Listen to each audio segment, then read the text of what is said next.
원장님, 저번 시간에 따님분께 절대 추천하지 않을 수술에 대해서 말씀 주셨었잖아요. 그때 촬영한 영상이 조회수 6만 회를 넘겼더라고요.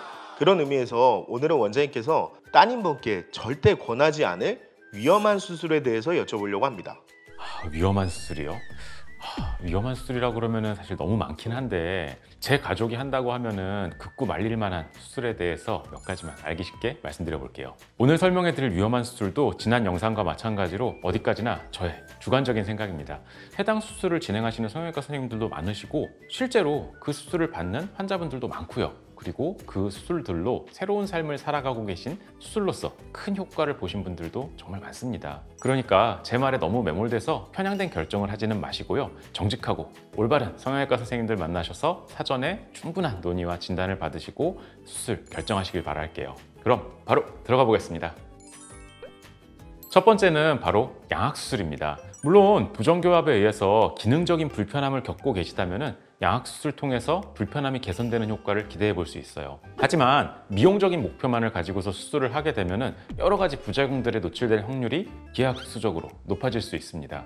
특히 윗턱과 아래턱이 부적절하게 맞물리게 되면서 음식을 씹거나 말을 하는데 큰 어려움을 겪게 될 수도 있어요. 그리고 가장 많이 논쟁거리가 되고 있는 부작용 중에 하나가 바로 감각 이상입니다. 물론 양악수술하고 나서 감각 이상이 오는 것은 지극히 자연스러운 현상이고 이는 한 3에서 6개월 정도 시간을 거치면서 서서히 회복되는 경우들이 대부분이에요. 하지만 수술을 할 때 해당 부분의 신경을 잘못 건드리게 되면 감각이 영구적으로 돌아오지 않게 될 수도 있습니다. 따라서 딱히 나는 부정교합이 없다 혹은 부정교합이 있다 하더라도 일상생활을 하는데 큰 불편함이 없다 하는 분들이라면 양악수술이 아닌 다른 방법을 고려해 보시는 것이 좋겠습니다.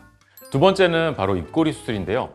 이게 어느 정도 미에 대한 가치관이 형성됐을 때 내가 원하는 바가 뚜렷하게 있을 때 입꼬리 수술을 진행하신다면 어느 정도 만족스러운 효과를 기대해 볼 수 있습니다.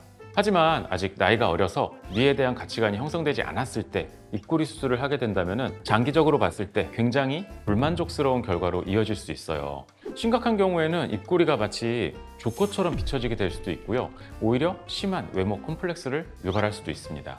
그렇기 때문에 미에 대한 기준이 확실하게 성립되지 않은 미성년자 환자분들이라면 조금 더 성장했을 때 수술을 계획하셨으면 하는 바람입니다. 세 번째는 바로 쌍꺼풀 수술이에요. 아마 많은 분들이 쌍꺼풀 수술을 하지 말라고 같은 생각을 하실 것 같은데요. 쌍꺼풀 수술은 저희 병원에서도 많이 하고 있고 저도 성형외과 전문의가 된 이후로 정말 많이 한 수술인데요. 무작정 하지 말라는 게 아니겠죠. 제가 말씀드리는 거는 일반적인 쌍꺼풀 수술이 아닙니다. 바로 4번, 5번 정도로 반복된 쌍꺼풀 제제 수술을 말씀드리는 건데요. 반복된 수술을 하다 보면은 피부 유착을 심화시키는 원인이 될 수가 있습니다. 심각한 경우에는 눈과 피부가 짓무르는 것은 물론이고 짙은 색소 침착의 원인이 될 수도 있죠. 뿐만 아니라 누가 봐도 수술한 눈이네 느껴질 만큼 인위적인 결과로 이어질 수도 있습니다. 그렇기 때문에 반복된 수술로 이어지지 않도록 첫 쌍꺼풀 수술 시에 병원 선택에 신중을 기하시는 것이 좋겠어요. 잠깐 걱정하시는 분들이 계실 것 같아서 끝으로 한 말씀 드리자면은 만약에 첫 쌍꺼풀 수술이 실패했다고 하더라도 재수술, 재수술 정도까지는 무리 없이 진행이 가능하기 때문에 안심하셔도 됩니다. 오늘은 제 딸에게 절대 권하지 않을 위험한 수술에 대해서 말씀드렸어요. 물론 말씀드린 3가지 수술이 무조건적으로 위험한 것은 아닙니다. 그리고 그 수술이 꼭 필요한 경우에 진행한다면 만족스러운 결과를 기대해 볼 수도 있죠. 만족스럽고 안전한 결과를 위해서는 성형외과 전문의와의 충분한 상담이 필요하시다는 점 꼭 기억해 두셨으면 합니다. 감사합니다.